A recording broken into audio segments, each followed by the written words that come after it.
Hello, welcome to another edition of our study through the Proverbs. And now we're going to be looking at, I'm going to reread from Proverbs 1:10, but we're going to focus from 15 through the end of that little section there. So let me get my Bible program up here, and let's read together, starting at verse 10, and we'll work our way down. That way we can get some context here. My son, if sinners entice thee, consent thou not. If they say, Come with us, let us lay in wait for blood. Let us lurk privily for the innocent without cause. Let us swallow them up, alive as the grave, and whole as those who go down into the pit. We shall find all precious substance. We shall fill our houses with spoil. Cast in thy lot among us. Let us all have one purse. And then here's verse 15 from where I want to focus on. My son, walk not thou in the way with them. Refrain thy foot from their path. For their feet run to evil, and make haste to shed blood. Surely in vain the net is spread in the sight of any bird, and they lay in wait for their own blood. They lurk privily for their own lives. So are the ways of everyone that is greedy of gain, which taketh away the life of the owners thereof. There you have it. So, this passage, obviously, is giving us wisdom about the temptations that are going to come our way from the wicked, from sinners, and the way that they are going to try to entice us. And so that's why this section starts off, if sinners entice you, do not consent. Consent not to that temptation. And now, the wisdom we have starting in verse 15. Verse 15, I believe it is. It says, My son, walk not thou in the way with them. Let me cut back over here so you can see it. My son, walk not thou in the way with them. Refrain thy foot from their path. Now, it doesn't tell us to, be proud and trust in ourselves that we can go along with this crowd of wicked people and we'll be fine. We have good enough principles and morals that we can withstand the temptation. We can hang out with this kind of wicked crowd and be unaffected or uninfluenced by them. But that's not wisdom. Wisdom is to refrain. Wisdom is to refrain your foot from their path, to not walk in the way with them.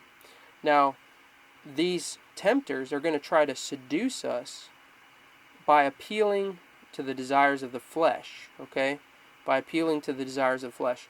So you remember, they tempted by saying that we're gonna fill our houses with spoil and precious substance. So we're gonna get rich, right?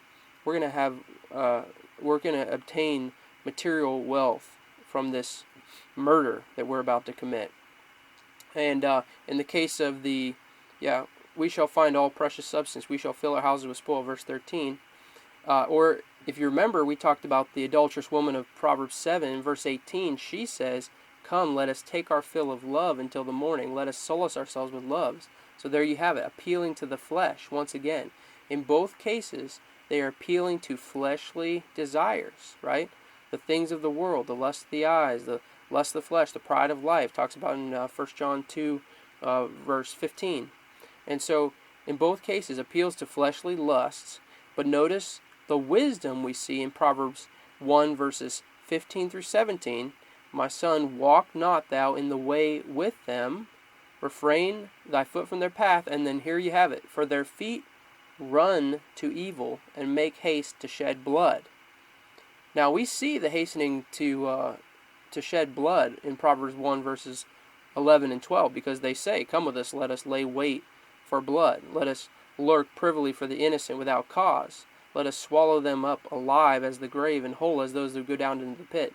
Now, I'm not sure that many of us would be seduced by such statements, such plain statements of wickedness.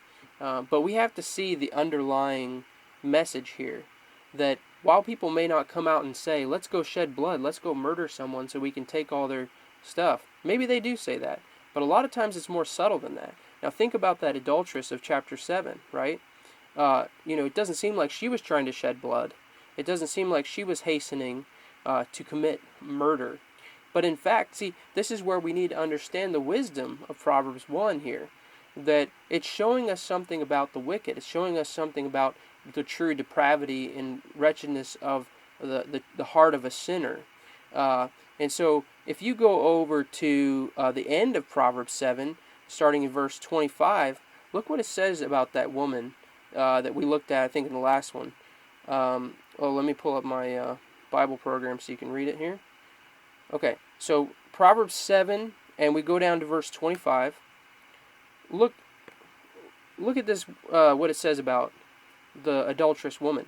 Let not thine heart decline to her ways. Go not astray in her paths, for she hath cast down many wounded. Yea, many strong men have been slain. There it is, murdered. Right? Maybe not physically, but spiritually.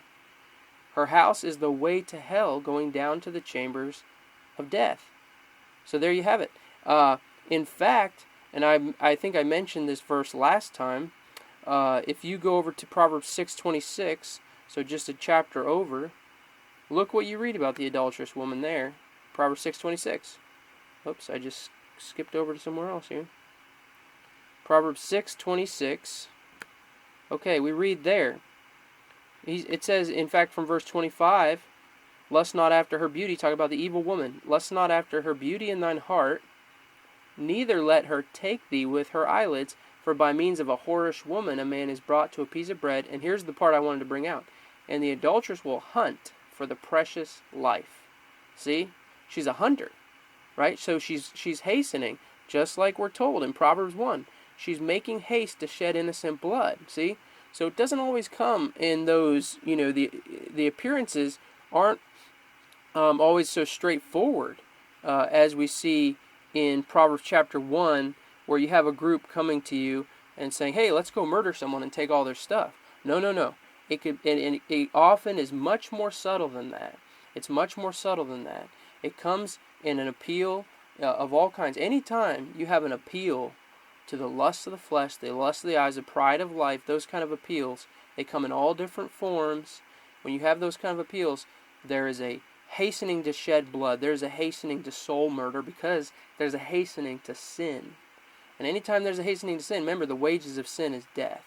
So sinners become, when they're corrupted more and more, they become increasingly instruments of death. And if you have wisdom, you see through the lie. You see through the lie of the vanity of the appeals to the flesh. And you see that they are worthless appeals, that there's no substance to them, and that they bring a curse, that they bring God's judgment. Because even James, he says, adulteresses and adulterers, right? He says, if you are a friend of the world, you're making yourself an enemy of God. You're making yourself an enemy of God by going after those fleshly, empty things instead of pursuing the Lord and steering clear of the paths of the wicked. All right? So here we have wisdom.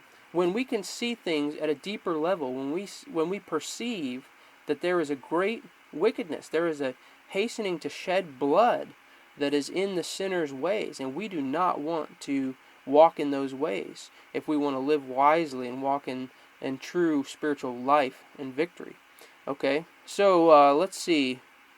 Also, this idea of the sinner's feet hastening to shed blood, it reminds me of Romans chapter 3, starting in verse 10, which, by the way, let me pull this up again. Okay, let's go over to Romans 3, verse 10, which, by the way, is talking about, it's a description of all sinners, because the passage concludes with saying that all sinners are guilty under the law. Everyone in the whole world is guilty. Every mouth should be stopped, and all the world may be guilty before God, Romans 3:19. So it's a universal description of sinful man.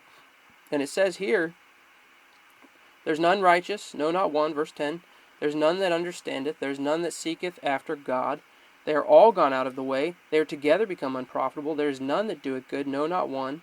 And listen, this is a description of all sinners, okay? Listen to what it says. Their throat is an open sepulchre, it's an open tomb is what it's saying. With their tongues they have used deceit. The poison of asps is under their lips. Okay, so it's saying they're like poisoned snakes, okay? whose mouth is full of cursing and bitterness. Their feet are swift to shed blood. There it is. That swiftness to shed blood is not just the people who will go out and murder people physically. This is every sinner. Their feet are swift to shed blood. They are destroyers. And you have to have the wisdom to see that when sinners entice you, their feet are hastening to shed blood, and it's probably your blood if they're enticing you. Destruction and misery are in their ways. Okay, destruction and misery. The destruction of other souls, the destruction of their own souls.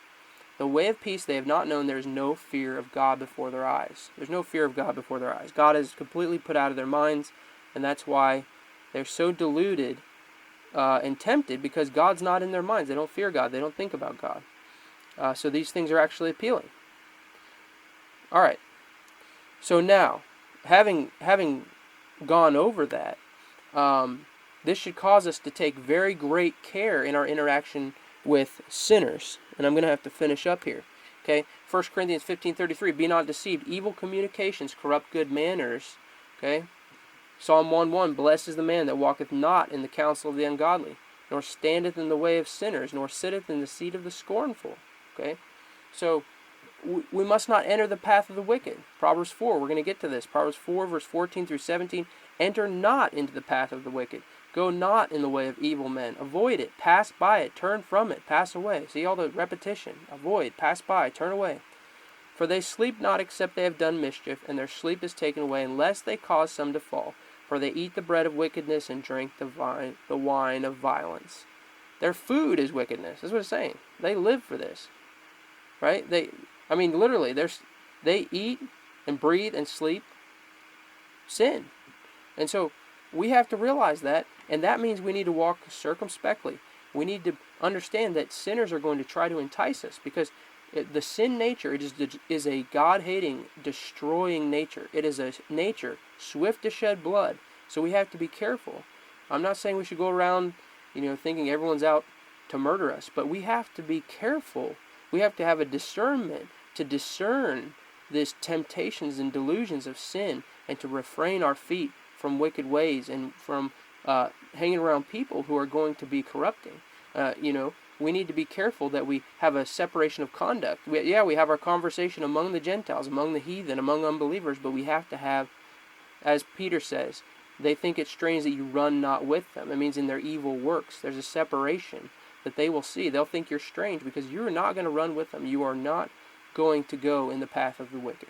All right, thank you, and God bless you, and we'll see you again soon. I got to end this because it's getting too long. God bless.